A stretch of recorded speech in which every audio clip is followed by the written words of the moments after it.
5 secrets to being a bad musician. Number 1, never learn to play in a different key. The first thing you should do is make sure you never learn how to play in a different key. This is really important if you want to be a bad musician. Be sure to find your favorite key and stick to it no matter what. And for God's sake, please don't attempt to learn to play in all 12 keys. That's just a bit too much work and it'll take way too much time.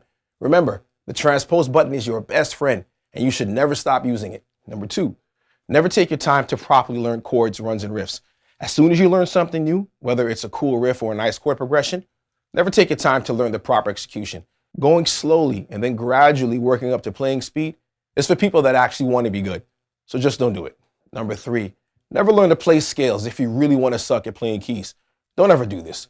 Some of the best musicians have a few scales under their belt and are proficient at scales in all the keys. I already told you that learning to play in all 12 keys is a no-no. I don't know who these people think they are anyway. Like, who does that? Not you, that's who.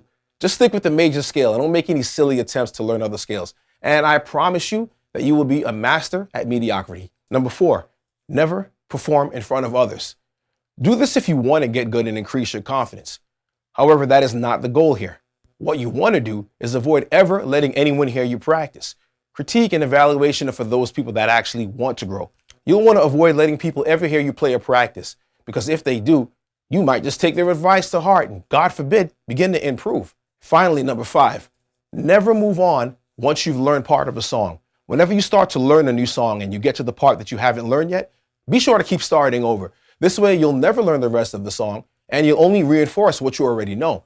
This will ensure that you never actually learn the entire piece of music, thus contributing to your overall goal of never improving. Just be careful with even practicing, period. You might end up enjoying it and then learn the whole song, and then by default may improve and get better, thus derailing your entire plan for being a worse musician. Of course, I'm being a bit tongue-in-cheek here, but it does illustrate my point. If you seriously want to play in church or become a better musician, check out my free guide over at gospelprogressionsuniversity.com/Gospel Keys Pro.